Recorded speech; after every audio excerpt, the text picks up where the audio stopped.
This episode is brought to you by Progressive Insurance. Do you ever think about switching insurance companies to see if you could save some cash? Progressive makes it easy. Just drop in some details about yourself and see if you're eligible to save money when you bundle your home and auto policies. The process only takes minutes, and it could mean hundreds more in your pocket. Visit Progressive.com after this episode to see if you could save. Progressive Casualty Insurance Company and Affiliates. Potential savings will vary. Not available in all states. At the UPS Store, we know being a small business owner means holiday time is still go time. Still get those orders shipped time. And still re-up on stamps and supplies time. That's why this upcoming holiday, while others close up shop, we'll be open. And happy to help you keep being unstoppable. Come into your local store today. Most locations are independently owned. Product services, pricing, and hours of operation may vary. See Center for details. The UPS Store. Be unstoppable. This is Sunbelt Commissioner Keith Gill, and I listen to the Funbelt Podcast. This is the Funbelt Podcast, part of the Believe Network. Host to Dusty Thibodeau of Warhawk Report, Jeremy Harper of Howlraiser, and Shane Metlin of the Daily News Record. I think it's potentially a very good week for the Sunbelt. But I'm just kind of going off on a random rant. It's just frustrating. Jeremy Harper's in the house.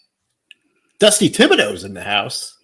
Shane Metlin, not in the house, at least not right now, Tibbs. I believe he is actually doing his real job covering some sports at this moment. Am I correct? I don't know. He never answers texts, doesn't answer his phone. Oh, okay. DMs. He's a real journalist, Dusty. He's either covering James Madison women's basketball tonight, as he was probably assigned, or he's in some seedy bar getting drunk. That's what journalists do. They're either at a seedy bar getting drunk, or they're covering women's basketball. I'm going to say it's the former. Or he's at the bar at the women's game, covering all the bases. You know, when I cover basketball at Arkansas State, I do get myself a beer and take it to the media table, and it seems to impress everyone around me. So I feel like I've created an aura. I'm sure you do, Jeremy. All right, we're not going to talk about basketball right now. Basketball is something that we're going to discuss in a minute, but right now is something a lot more pressing, something that's a lot more dear to Thibodeau's heart, and that is Sunbelt soccer right now. How many teams get into the Sunbelt soccer tournament? Is it the 8 top teams? Yeah, 8 top teams. Okay. So the bottom teams did not make it, including my Arkansas State, and that hurt. It was hard to accept, but some of the top teams have made it in, and I believe we're down to the top 2. I believe it's Texas State and ULM. Am I right? Number 3, ULM. Okay. Number 4, Texas State. Texas State, this is their second straight trip into the finals. ULM's first ever trip. Ooh, congrats. And there's no way to really know what's going to happen because the only time they played during the regular season, it was a 1-1 draw. Oh, as a lot of them become. Yeah. So and during the regular season, there's no PKs. There's nothing. You just say, great game. Yeah, I know. I don't get that. But let me ask you this. I thought ULM finished the season the number 1 team. Why are they the 3rd seed? That's a great question, Jeremy. Please answer it. So apparently it's overall points to determine the conference champion. I got and then after that, they break it back down into conference or into divisions. Oh, and by virtue of tiebreakers, goal differential, coin flips, Keith Gill hating ULM, whatever. Well, of course, we all hate ULM. All of that pushed ULM down to the 3rd seed. So who's the number 1 seed? It was South Alabama. Oh, and South Alabama did not make it to the semis. And then who was the number 2 seed? I don't know. Okay, so it wasn't Texas State. Maybe Old Dominion. Oh, okay. And not JMU, right? JMU always seems to have a good team, but I don't know. Don't care. We're in the ship, baby. So who's going to win it? Have you analyzed the two teams? Have you made a list of strengths and weaknesses? Here's my thoughts on the game. Okay. Texas State's been there. They were not able to pull it off last year. Mm. ULM's never been there. They don't know if they're supposed to be nervous. They don't know if they're supposed to have the jitters for this game. So to them, it's just another match out on the pitch. I like it. Love some Skylar Blaze. I hate the quick little comment that was there on the semifinal broadcast where they talked about the fast pace of ULM, and they said it's like they're playing hair on fire. You could even say their hair's on blaze. I don't know. I'm on the fence on that, Tibbs. I'm on the fence on that. Is what it is. All-time leading scorer, though, Skylar Blaze. 2 goals in the semifinals to get ULM the 3-2 win over Old Dominion. I'll tell you what I feel so bad about, though. That third goal that ULM was credited with was actually an on goal for Old Dominion, where it bounced off of their team captain's head and into the back of the net. That's the worst. I've seen a few of those, and that just can't feel good. You must feel pretty terrible when that happens, especially when it ends up altering the outcome of the game. So that must be pretty bad. Well, you know what? I know that we're agnostic here, Tibbs, when it comes to the Sun Belt, but no, my heart's going to the Warhawks. All right. You have my allegiances. So I'm hoping that we see a Warhawks win. We've seen, Texas State technically, in my opinion, not even part of the Sun Belt anymore anyway. So go Warhawks. Also, go ahead. Is Butch Jones texting you? Is that what I keep hearing? I'm going to move the phone further away. I'm part of several text chains, and one is blowing up. No, Butch Jones does not text me. Hey, there is a weird aspect to the Sun Belt, and that weird aspect is Sun Belt men's soccer. Where we are the SEC, literally and figuratively, of men's soccer. If you looked at the men's soccer program or Sun Belt, lineup, it would be hard to recognize. Like it would be difficult to say how are these teams related. Like give us some examples, Tibbs. Who's in the league? So much like we just talked about women's soccer being at the championship level, the men's soccer championship bracket kicks off on Sunday, November the 9th, where your top seeded Kentucky Wildcats will host of the Sun Belt men's soccer will host Coastal Carolina of the Sun Belt. Also in Lexington, Kentucky will be Georgia Southern against Central Florida. Central Florida of the Sun Belt. Then the other host site is number 2, West Virginia of the Sun Belt, hosting Old Dominion of the Sun Belt. And finally, at West Virginia's field, also finally a normal matchup. It's Marshall, Georgia State. Okay.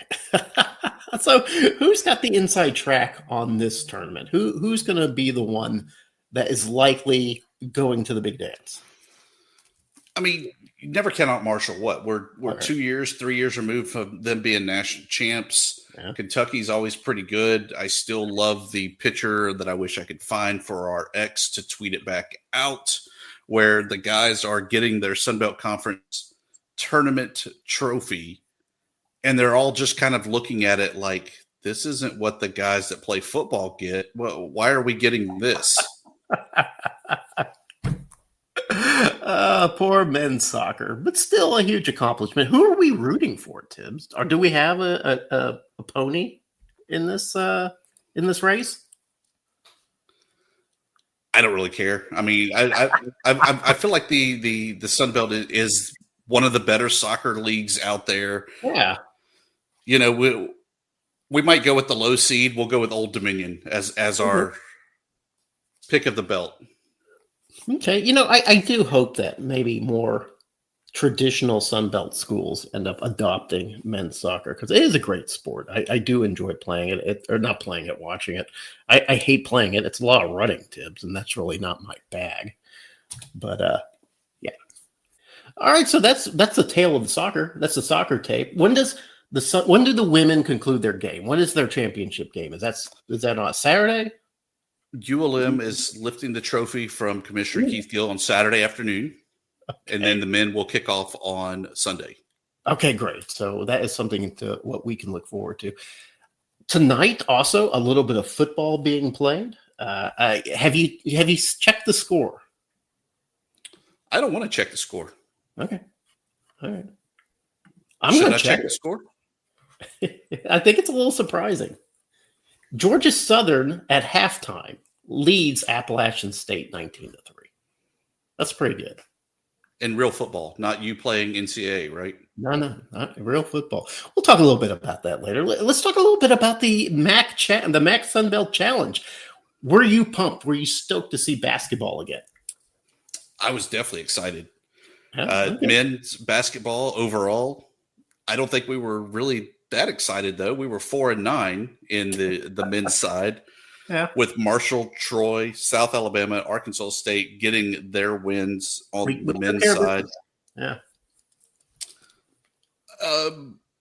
Maybe some close calls on the men's basketball side there.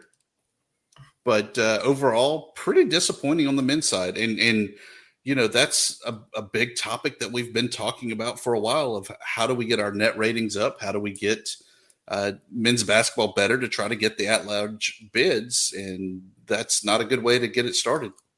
Yeah, there were a lot of double-digit and big-digit losses for the Sun Belt. The Warhawks, 20 points to Northern Illinois. Why you got to start there?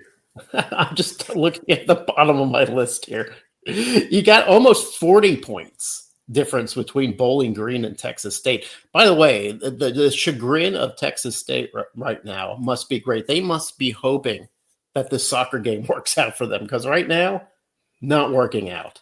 App State, like a 16-point loss to Central Michigan. Some of these games just were not good. I mean, there were competitive games like Western Michigan and Coastal Carolina. I think 5 points separated them. Miami pretty much dominated Old Dominion.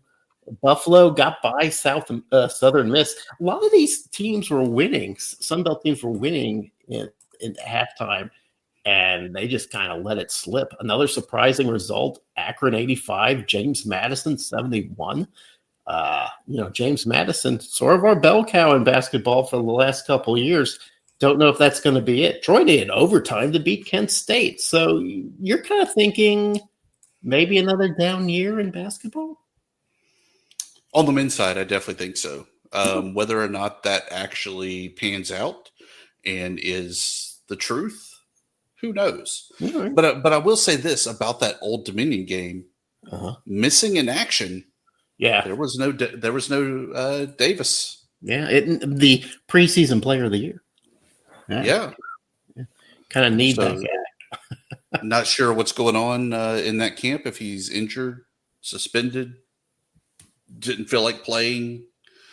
Maybe he was at the bar at the stadium there trying he might have been drinking whiskeys with Shane Metlin. With Shane Metlin. Metlin's such a bad influence. I know. He's corrupting our kids. So the men don't do so well, but they play on the road. And quite frankly, playing on the road's tough, especially to start the season. How do the women do, Tibbs, hosting their teams? 8-5 not overall, which is definitely a lot better. Jeremy, I was surprised. Hey, here's some of the highlights. I mean, 8 teams win. Hooray. Sanaya Burks at Texas State, 34 points, including 7 3-pointers against Ohio. When you have somebody that's that hot, you're going to win. Yeah, sure. When you have 35 turnovers, hard to overcome, like Arkansas State did against Ball State, you're not going to win. But Jeremy, I will give Arkansas State this kind of credit. They only lost by 2. 2 so points. If you can tighten it up, that's probably going to be the team to beat again in the Sun Belt. Yeah, and quite frankly, last year's women's team started off really slow, and I kind of wrote them off pretty early in the season, thinking it was just going to be another mediocre year of women's basketball. And it turned out really good. Yeah, and it's like one of those games where nobody was on the same page, and it took a while, and then suddenly Arkansas State was up 8 points in the third quarter. It looked like they had the deal, and I don't know, Ball State is supposedly a pretty good team, so I guess we'll see. How'd my Warhawks do? The women won. Okay. We got a big win there over who was in town? Eastern Michigan. It was a good hard-fought win. Scotty Fletcher living up to the hype. That team was really running and gunning, playing strong. Fantastic. He got a little choked up there in the post game about how much that win really meant. It's his first D1 win. It was great. You couldn't ask for a better game. All right, so basketball season on its way. I think there are 3 games tonight going on, at least for the men. I imagine the women are too. Of course, Shane Metlin covering James Madison, the Dukes. Duke women, how they do the first night against the MAC Challenge? I believe they won. Okay, all right. I always worry about the Dukes when it comes to women's basketball. They always have the big Russians. Do they have that this year? I don't know. I gotta check that out. I imagine if you lose your big Russians, you can always get more big Russians. So, yeah, James Madison put a whooping on Kent State. Okay, all right, Kent State, 32 points. Yeah, that's a whooping. It may surprise you to learn that it's still football season in the Sun Belt. For some of us. I know there are fans of some programs that are just kind of ready for basketball, right? I mean, looking at the standings right now, there's maybe 5 teams that have divisional aspirations, right? And then everybody else they're either playing for maybe bowl position or they're playing for pride, and that's about it. So the week started off, and we talked a little bit about this last week. We won't dwell on it. But James Madison really took a thumpstick to Texas State. He was close. In San Marcos. Yes. In front of Kelly Demphouse. It was a close game at the half, 28-20. I was watching the game. I thought it looked pretty good. I think the Bobcats ended up scoring the last 17 points of the half. And then the Texas State Bobcats didn't score any more points. James Madison poured it on. The defense clamped down. That was the end. And then another surprising result on Thursday, Tibbs. Coastal Carolina just curb stomps Marshall. Now, I don't know if you expected that. I expected Marshall, who was playing really good behind Carlos Del Wilson, Rio Del Wilson. I can't get all the names right. But that quarterback, he is the real deal. He can run. He can throw. Amazing athlete. Did not get the job done against suddenly a good Coastal Carolina team. Tibbs, why is this team so good all of a sudden? They beat ULM. I mean, if you look at it, whatever happened during that monsoon rain game against ULM, it's righted the ship for them that they've been able to kind of get things going. I think the defense has really kind of stepped up. I still am not real over the top excited about their offense. I think Collier is doing good enough at the quarterback position. Yeah, but there's just nothing that's really, oh my God, I can't wait to see Coastal Carolina's offense type of discussion out there. Yeah. Collier's playing a little bit like Carlos Del Rio Wilson. He had 2 running touchdowns in that game, 2 throwing touchdowns in that game. Did throw the interception. That does make a Coastal Carolina offense tricky when you have that kind of diversity in the offense. Later on Saturday, Old Dominion took care of the Warhawks. What happened to my Warhawks? Didn't score any points until the fourth quarter. More importantly, I got to hang out with Ricky Ronnie pregame. That was the story of the game. Yeah. Did you trade some beers? Did you knock down some Schlitz? No, man. We just kind of hung out in the end zone, talked about baseball, life, liberty, football. It was a great time. It was typical Ricky Ronnie discussion. Yeah, I think one of the keys to the victory for Old Dominion was taking care of the ball. I think they had like 8 turnovers their last 2 games before visiting UL Monroe. Monroe just needs to find offense. I don't know where they're going to find it, Tibbs. Yeah, that's definitely the story there is this team needs kind of that get right game. And maybe it happens. We'll talk about it in second short. Maybe it's the get right game next week against South Alabama, knowing that they have a bye this week. Yeah. They're also severely beaten up. The initial report this past week coming into the Old Dominion was only 22 people for the Warhawks, Jeremy, down from 34 the week before. Yeah, you couple that against like Southern Miss's injury report, 2 guys. So, yeah, injuries playing a huge role. You know, one team that seems to have turned a bit of a corner, the Cajuns. Suddenly, you know, they're not like 2 wins in the Sun Belt. They're 3-6, trying to stave off, getting left out of the bowl games. But they're suddenly behind Lunch Winfield, kind of a good team. They beat South Alabama 31-22. Yeah, and honestly, not to take anything away from the Cajuns, because I think that they are kind of starting to figure things out of what their identity is. But this South Alabama team, I know this will be bulletin board material. They're just not a good team. I mean, on either side of the ball, they're not getting it done. They're not exciting. Yeah.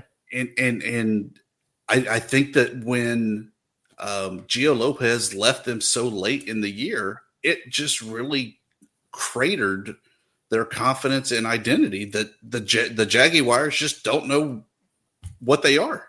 Yeah, it'll be interesting to see what they do in the offseason. Final game of that week was Arkansas State and Troy, and Arkansas State just jumped on Troy at the beginning, 17-0 in the first quarter. Only scored 6 more points for the rest of the game, but that was enough to beat Troy. That Arkansas State defense had enough juice to keep Troy mostly out of the end zone until the fourth quarter. That was a surprise to me. Yeah. Because I fully expected Troy to just continue rolling, especially at home, that they were going to get another win for the West and really be right there on the cusp of clinching. Good for Arkansas State to not only go on the road and get that win, but to get the win over Troy, the front runner of the division, that maybe Arkansas State can find a way to backdoor their way into that championship game. Yeah, we'll talk a little bit more. When you think about businesses that are selling through the roof, like Aloe or Skins, sure, you think about a great product, a cool brand, and brilliant marketing. But an often overlooked secret is actually the businesses behind the business, making selling and, for shoppers, buying simple. For millions of businesses, that business is Shopify. Nobody does selling better than Shopify. With Shop Pay, that boosts conversions up to 50%, meaning way less carts are going abandoned and way more sales happening. So if you're into growing your business, your commerce platform better be ready to sell whatever your customers are scrolling or strolling on the web, in your store, in their feed, and everywhere in between. Businesses that sell more sell on Shopify. Upgrade your business and get the same checkout Skins uses. Sign up for your $1 per month trial period at shopify.com/Westwood1, all lowercase. Go to shopify.com/Westwood1 to upgrade your selling today. Shopify.com/Westwood1. This episode is brought to you by Progressive Insurance. Do you ever think about switching insurance companies to see if you could save some cash?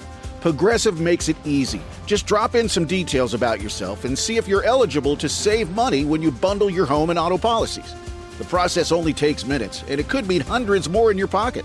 Visit Progressive.com after this episode to see if you could save. Progressive Casualty Insurance Company and Affiliates. Potential savings will vary. Not available in all states. More about Arkansas State's chances to backdoor themselves into a championship. It was second and short. But yeah, it was one of those games where Arkansas State just came out hot on defense, had a couple offensive plays, and then just let that kind of ride through. Troy playing with so much confidence, but man, throughout that game, they just looked a little bit lost. So credit to my Arkansas State Red Wolves for finding a way. They get Southern Miss next week, or this week rather. And that leads us, this dovetails perfectly into a segment that is near and dear to my heart, and I know it's near and dear to your heart, Tibbs. Second and short. Are you ready for second and short? Second short, second short, second short, second short, Gotta break second the short, gong. second short, second short. The gong cannot take that. We only have a lease on this gong. Okay, we don't own the gong. The gong is It's rent to own. You beat that thing up and give it back, and we'll see it again next year. Okay, you know how second and short works. We try to keep it 2 minutes for the preview. Usually we have a third guy, Shane Metlin, to help us out with the Sun Belt East. He is apparently doing his job, which is to cover James Madison women's basketball. So kudos to him. Tibbs, you're going to have to be doing double duty. I will have to be doing double duty. In a way, it's more like a third of duty. But we'll pick it up.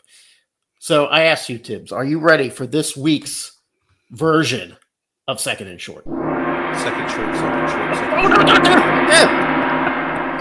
All right, let's go. First game is tonight, actually being played even as we speak. It's a game that in years past had like a lot of repercussions, a lot of consequences for the Sun Belt East.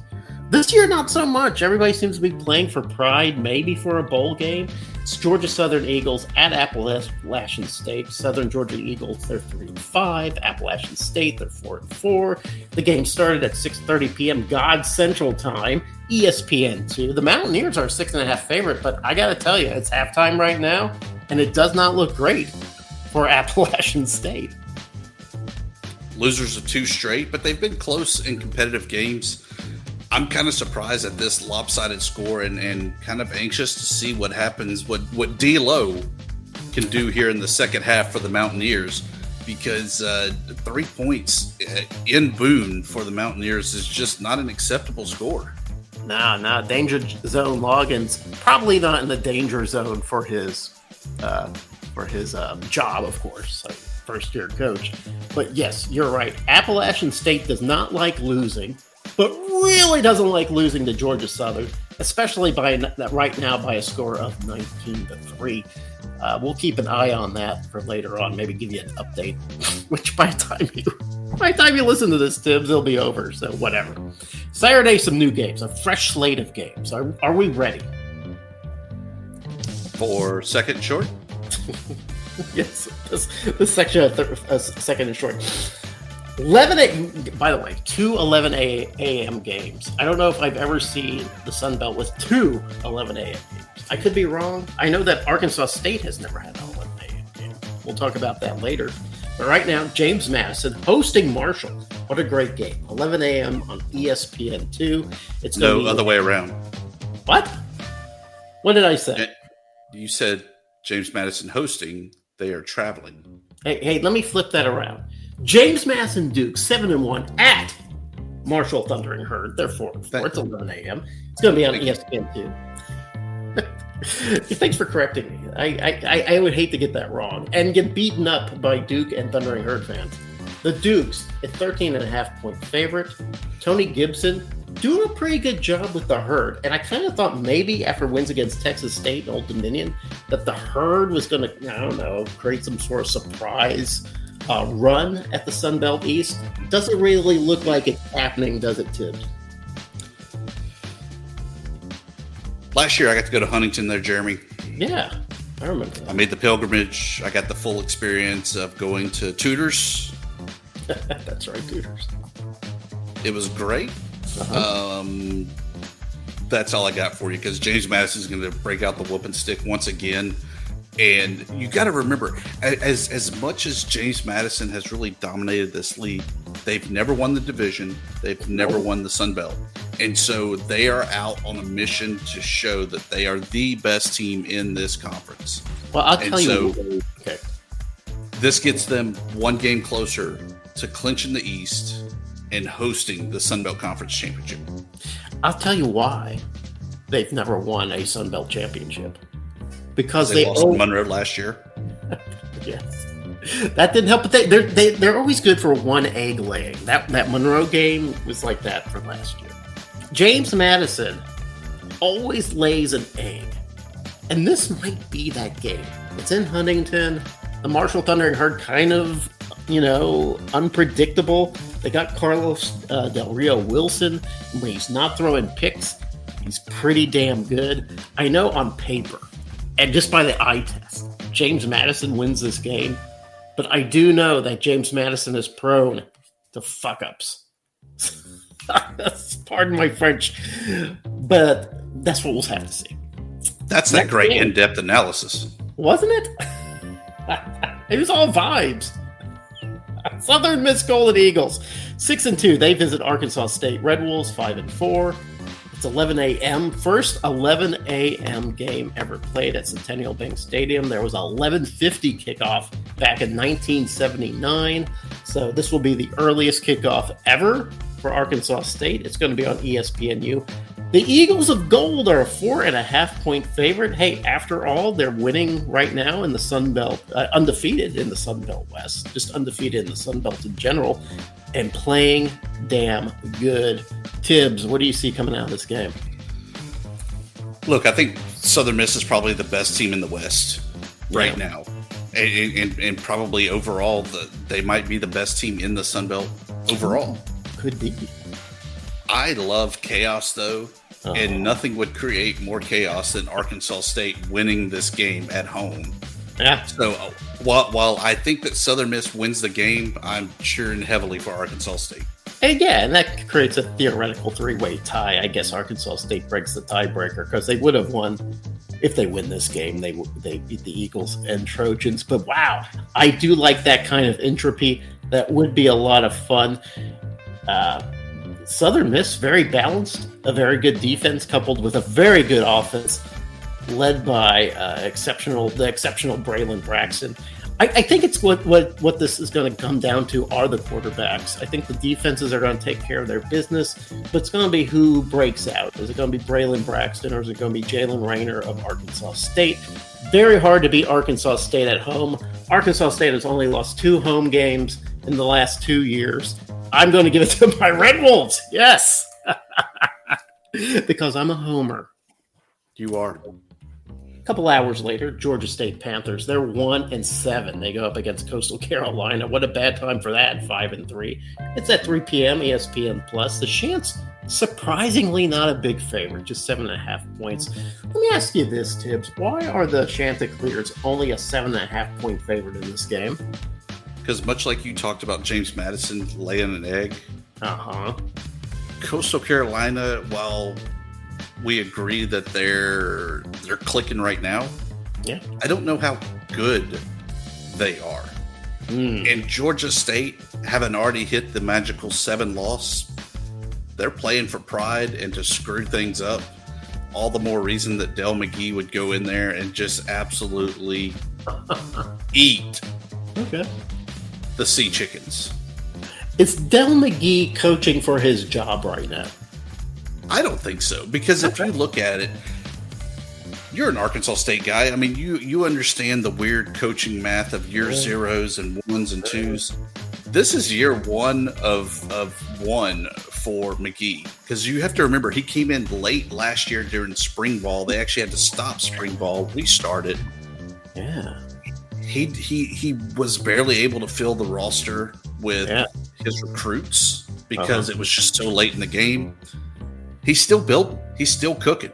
I think that he still has plenty of leash to run with, but for right now, I think he's fine. And, I kind of like the Panthers to just sneak in there and just tear up the Till field.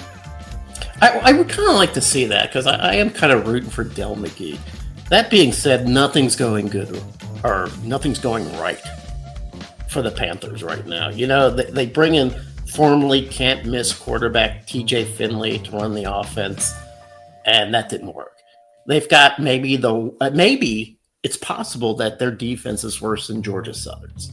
You know, and meanwhile, you get the Chanticleers. They just steamrolled some humility and Marshall, and looks to be the only team in James Madison's path.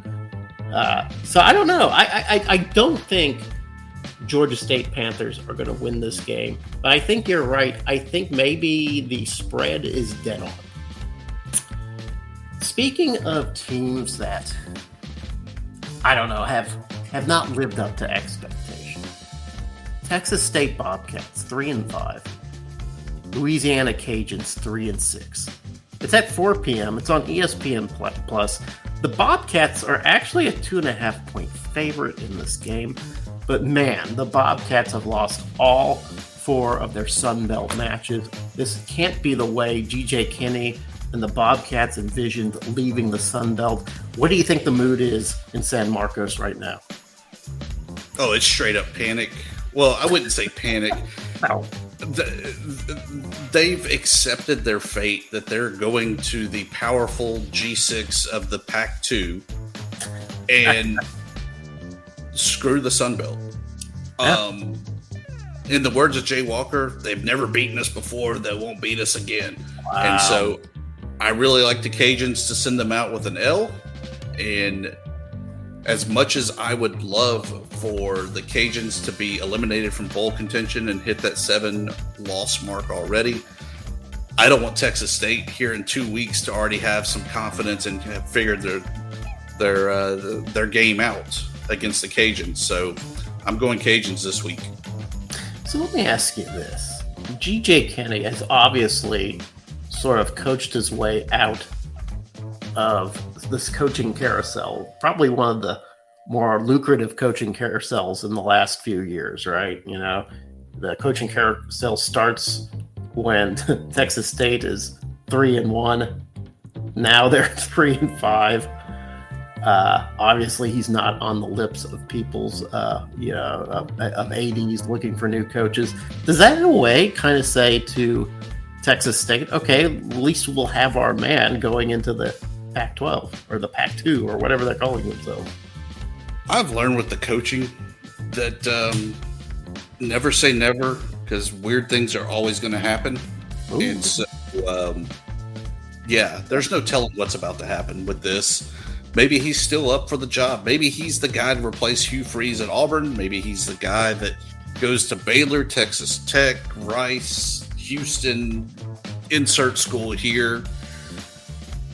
Nothing would surprise me anymore. I mean, are we really questioning coaching searches where we have Jimbo Fisher making $76 million to do nothing? That's a good point. Texas State somehow whips up a 7-5 record. He gets right back in there. I will tell you this. I do like that the Cajuns under Mike D have kind of, they haven't right. It would not be fair to say they righted the ship. But they found their quarterback in Lunch Winfield. He seems like to be an exciting guy to watch. I don't know if the defense is playing as well as it can. The offense, of course, can play better. But they've got a couple Sun Belt wins. They're kind of dangerous. They're not going to win the division, but I kind of feel the way you do, Dusty Thibodeau. I feel like they're going to win this game. I feel like the Bobcats are a little downtrodden. The Cajuns kind of desperate not to be kicked out of the bowl race entirely. I'm going to give it up for the Cajuns. Now, bonus points for you, Tibbs. Can you name the 4 teams that are taking the week off this week? Let's see. Now, don't cheat. Don't be looking at like ChatGPT. We will say ULM is obviously off. Yeah. Technically, T-Roy is. yeah, they're off.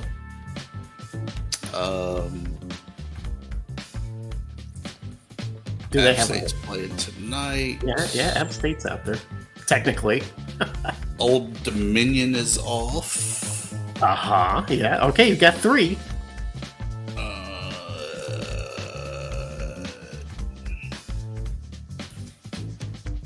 I don't know who the other one is. South Alabama. USA, South in your mouth. Yeah.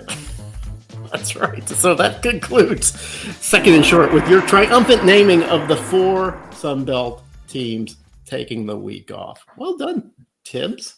We don't need Shane Metlin on this segment of the show. You and I did just fine.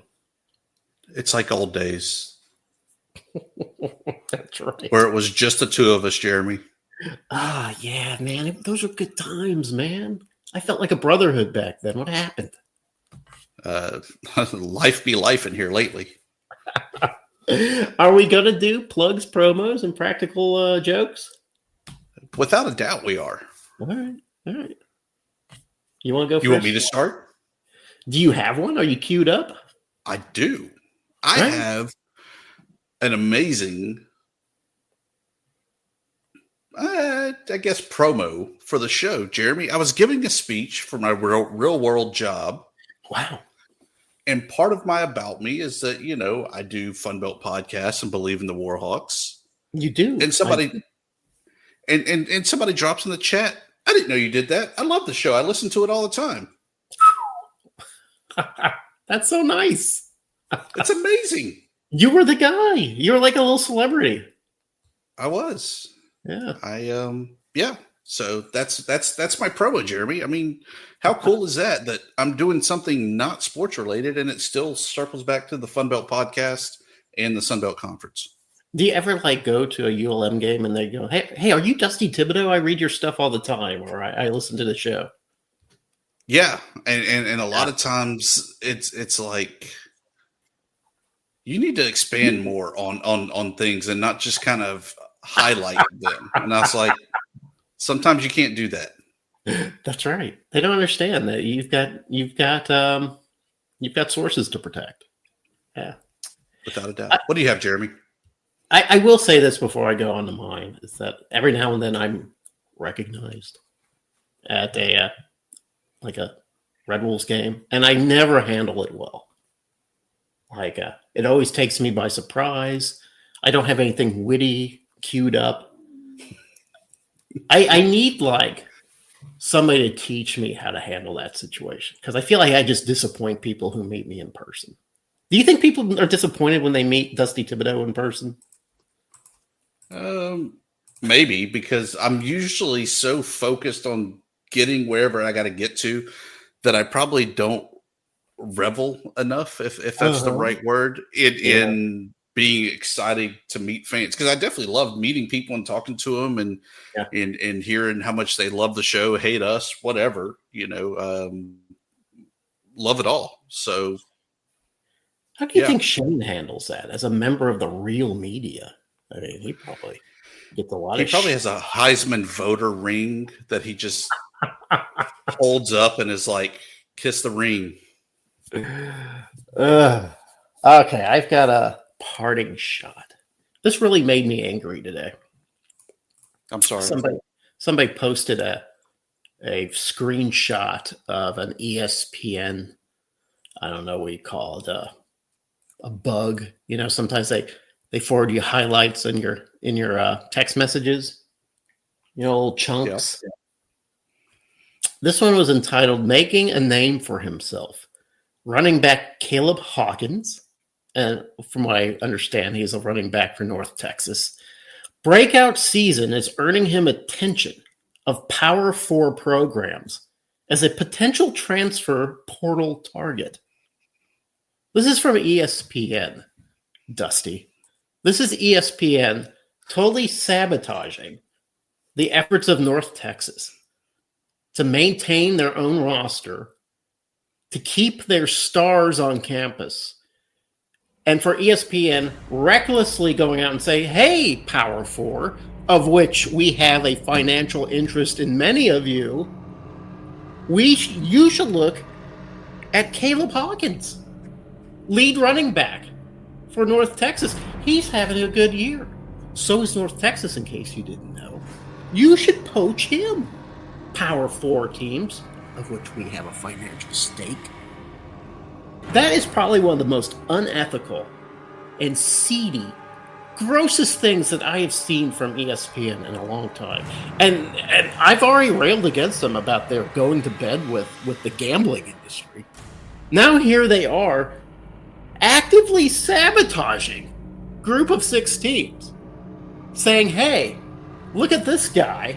Go grab him. We already have this perception. It's not official, but we have this perception that the Group of 6 is some sort of, I don't know, farm league for the Power 4. Here is ESPN actively saying, you are the farm league. Take the best players. Here he is, Caleb Hawkins, by name. Caleb Hawkins, are you listening to us? You should be listening to offers from the Power 4. Just disgusting behavior. from ESPN. And that's my parting shot. They're not the only ones there, Jeremy. You know, we have different purported national media that hates the G6. Yeah, we do. That will not acknowledge the G6, does everything they can to promote the P4 and the separation. This is also the same company that hypes up NIL valuation, but the only way you can get a valuation is if you buy a recruitment package from this company. Holy shit. It's such a scam. And, you know, as the guy always screams all the time, do your fucking job.